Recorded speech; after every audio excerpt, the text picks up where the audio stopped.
From the time I could talk, I was asking questions. I grew up in a small town, the kind where everyone knows everyone, and my folks ran the local diner. It was in this bustling little eatery that I found my first audience. "Emma, you're gonna drive all my customers away with your pestering," my dad would joke as I grilled his regulars on their thoughts about everything from the mayor's new policies to the high school football team's latest game. My mom, always the supporter of my curiosities, handed me a toy microphone one Christmas. "Here, maybe this will make it more official," she chuckled. And boy, did I take it to heart. Every evening, our living room transformed into my personal newsroom. My dolls, lined up on the couch, became my first interviewees, each assigned a role, from the town doctor to the local librarian. But it wasn't long before I started roping in real people. "Grandma, do you think cookies should be allowed in the library?" I asked one day, my toy microphone up to her face as she sat knitting by the fireplace. "Child, if they let cookies in there, I'd live at the library," she replied, playing along. My grandpa wasn't spared either. After retiring from the factory, he loved to sit on the porch, whittling wood. "Grandpa, what's your take on the mayor's plan to renovate the old mill?"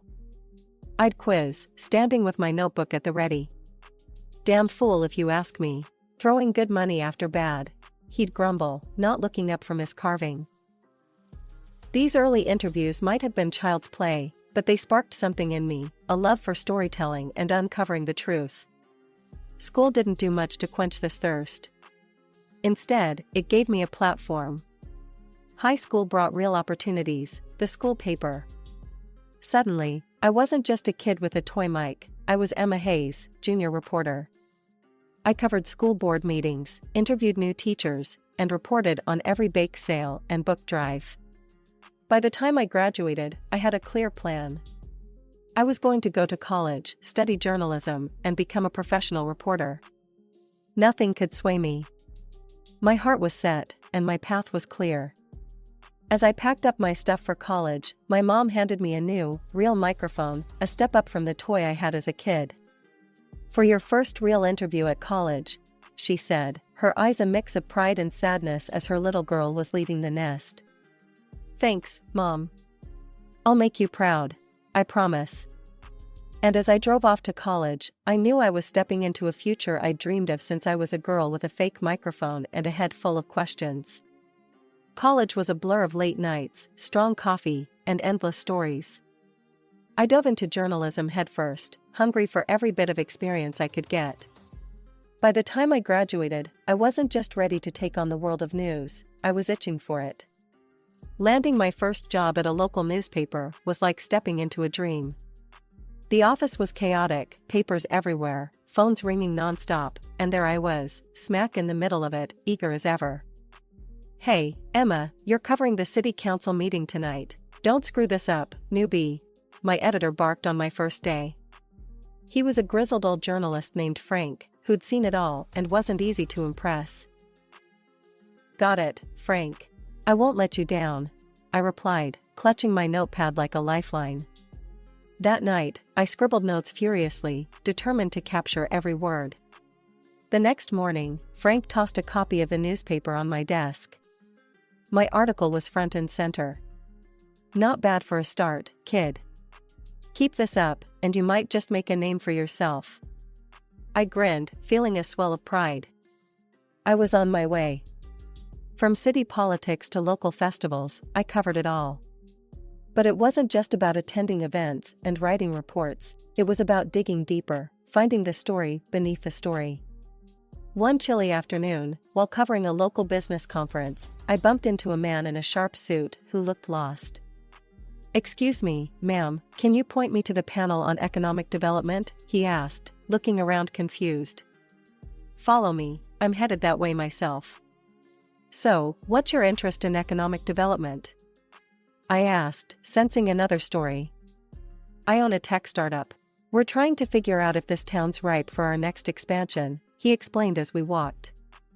That conversation turned into a front-page feature on how small towns were attracting tech entrepreneurs.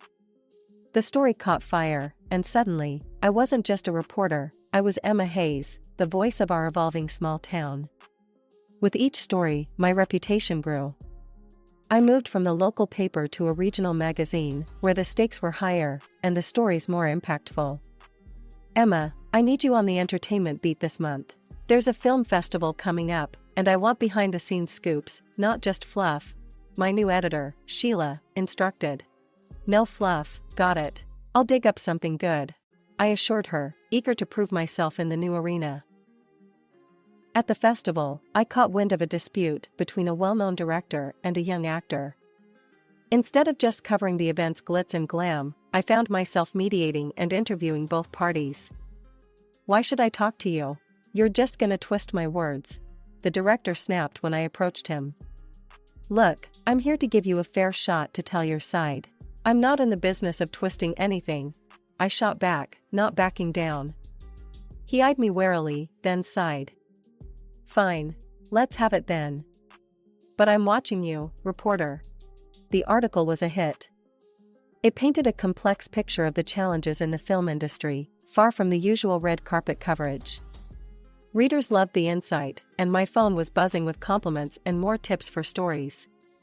Emma, that piece on the festival was stellar. You're making waves, kid.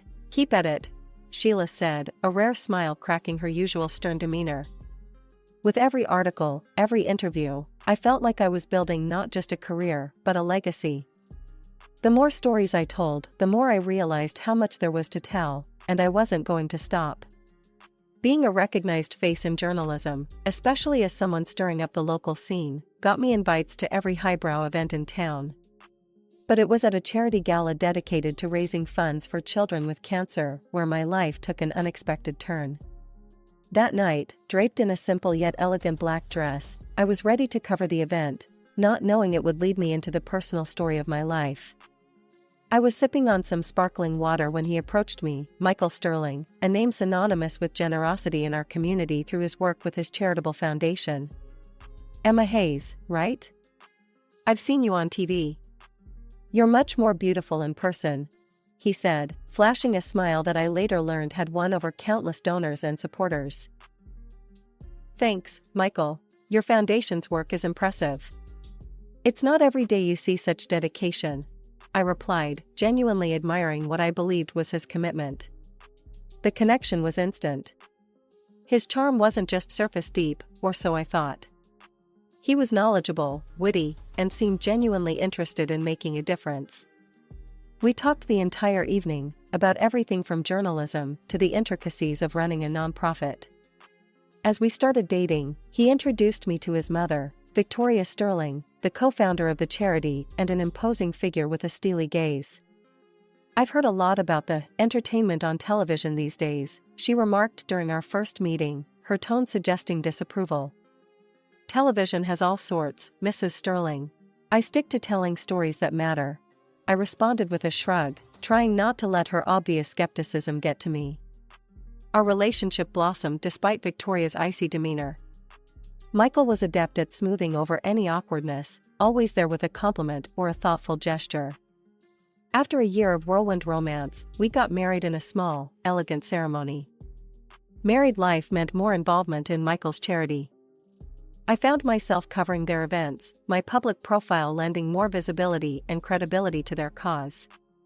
Donations surged, and it felt good to think my work was contributing to something meaningful.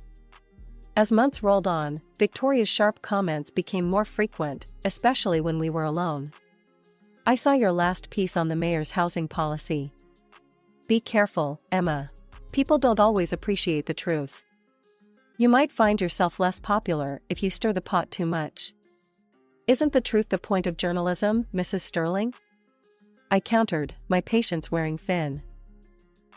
Just remember, marriage is about compromise, including how you carry yourself in public, she advised, a clear warning thinly veiled as maternal concern.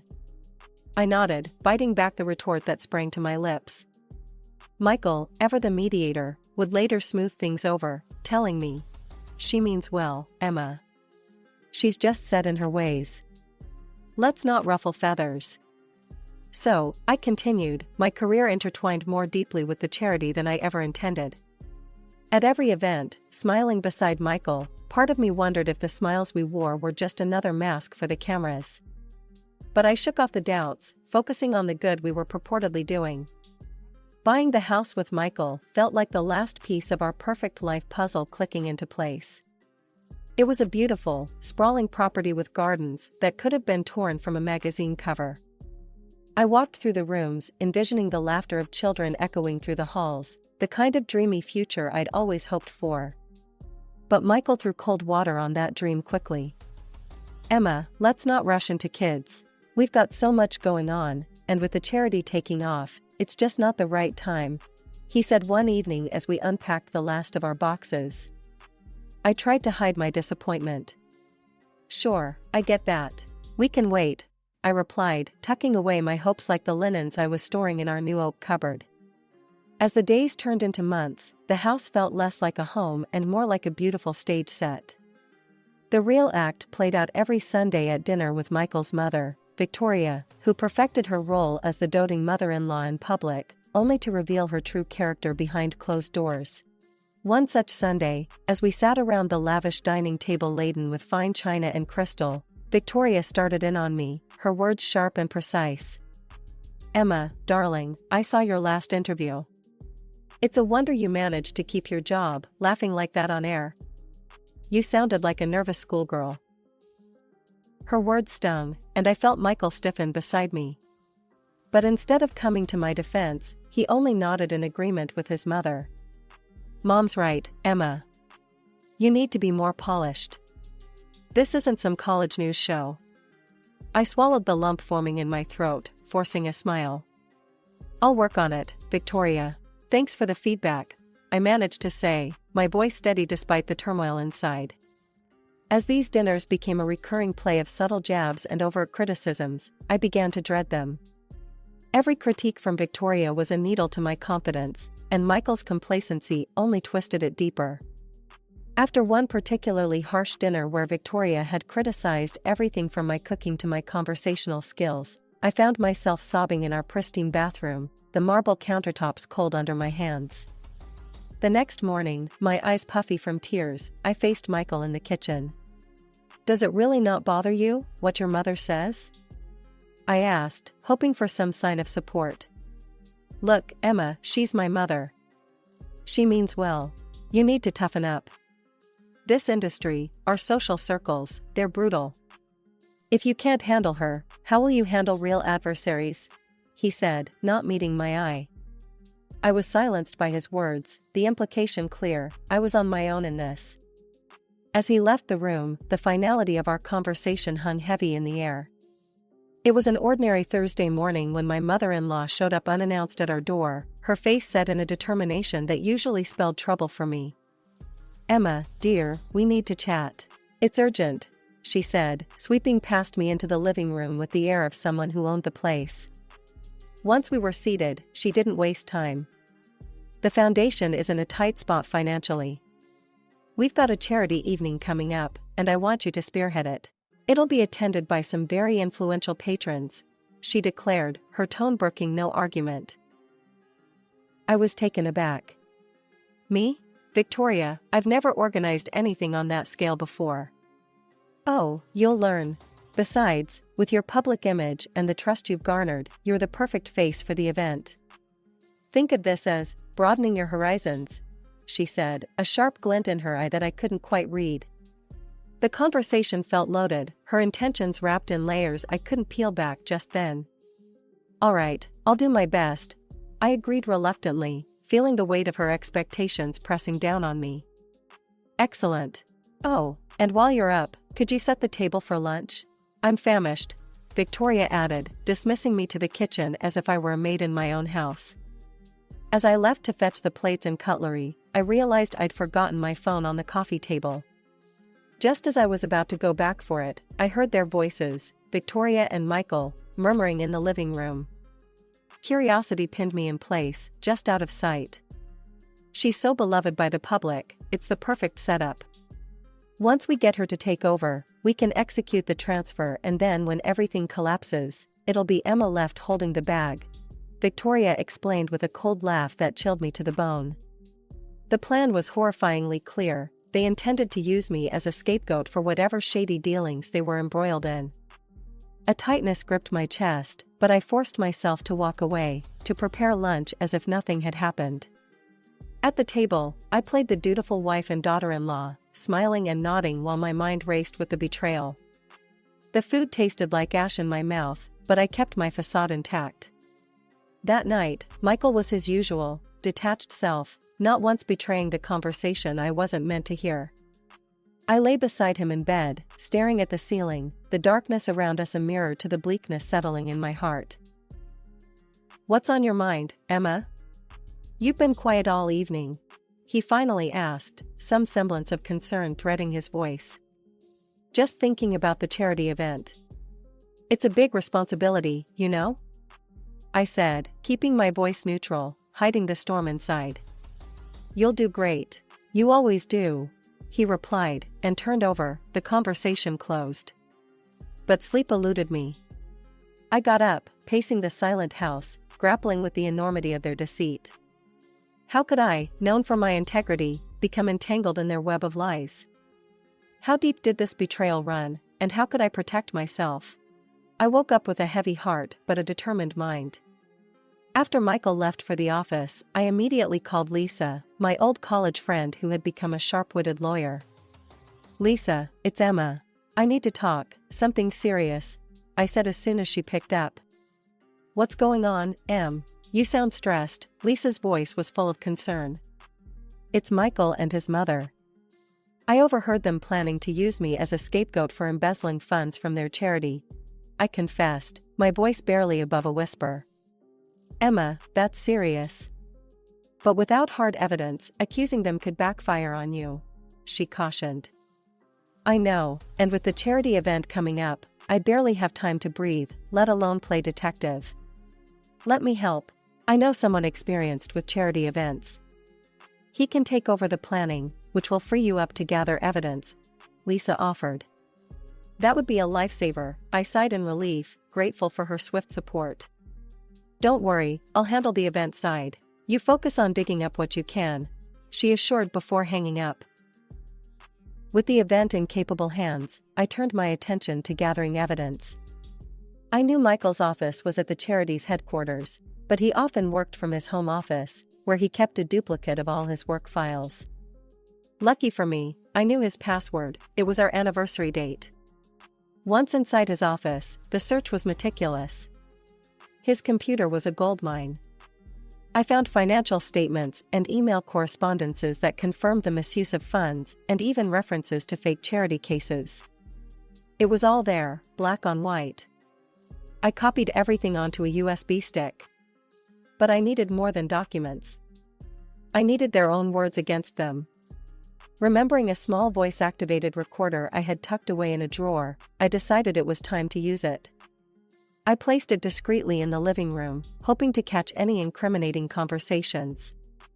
Over the next few days, while I was supposedly busy with event preparations, the recorder picked up more than I could have hoped for. Michael and Victoria didn't hold back, secure in their deception. One particular conversation chilled me to the bone. "I can't stand these events, pretending to care about these sick kids." Michael's voice dripped with disdain. "It's all for a good cause, the cause of filling our accounts." Victoria's cruel laughter followed.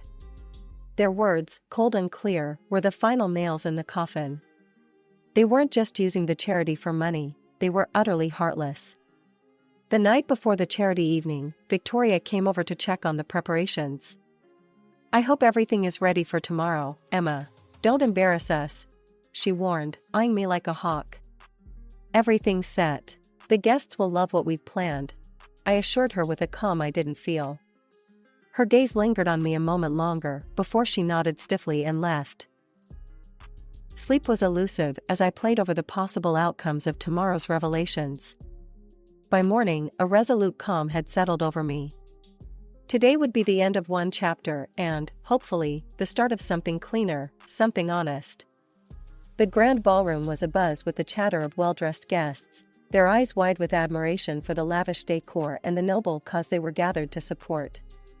As I watched from the wings, my stomach churned with nerves and determination.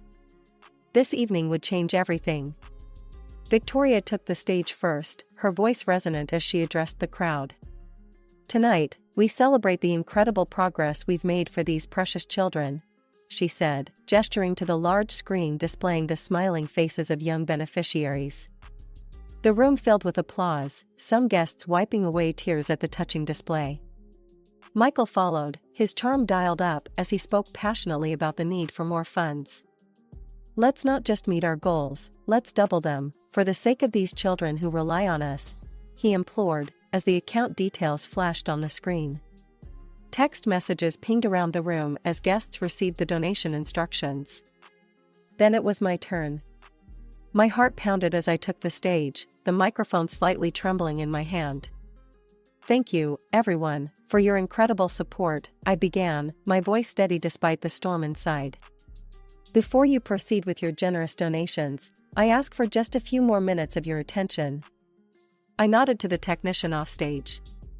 As the first recording played through the speakers, a hush fell over the crowd. Michael's voice filled the room, cold and calculating, as he discussed using me as a scapegoat for stealing from the charity. A murmur of disbelief spread through the hall, growing louder as more recordings revealed the true nature of their so-called charity work. Victoria's laughter after discussing how they exploited the sick children sent a shiver through the audience.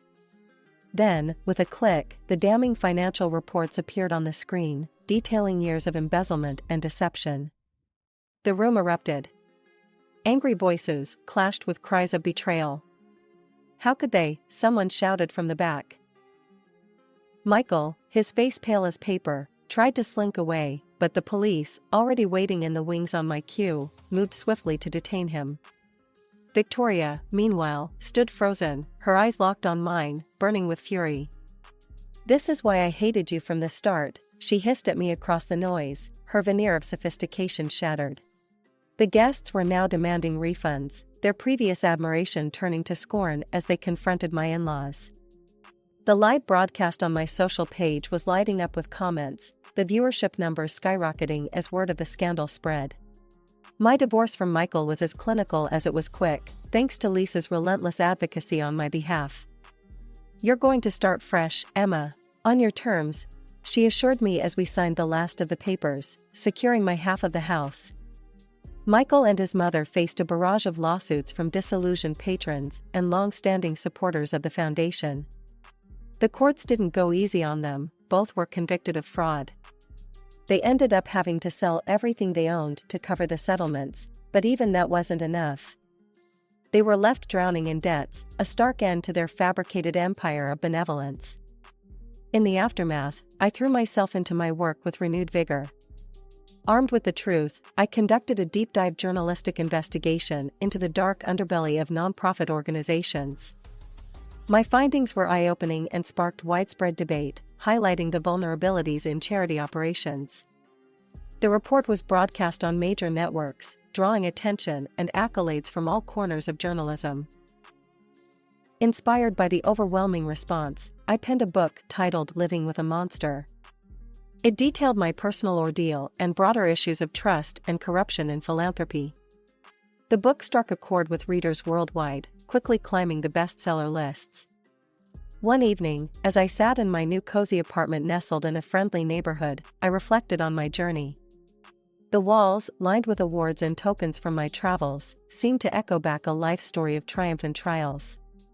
My phone rang, pulling me from my thoughts.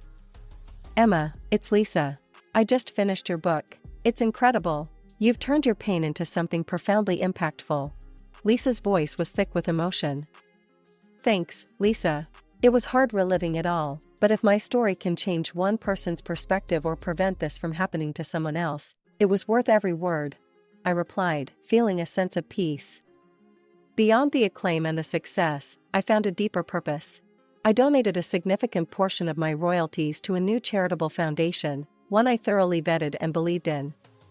This foundation was everything the sterling sham had pretended to be: transparent, compassionate, and genuinely dedicated to helping children. As I planned my schedule around upcoming investigations and speaking engagements, I often paused at my window, looking out over the bustling street below. Life buzzed in its usual, unpredictable rhythm, and I felt in sync with it, more than ever. "Here's to new beginnings," I whispered to myself, a smile playing on my lips. The future was unwritten, and for the first time in a long time, that excited me. With each passing day, I was more certain of my path, not just as a journalist but as a voice for those who couldn't speak up against the injustice shadowing the vulnerable corners of our society.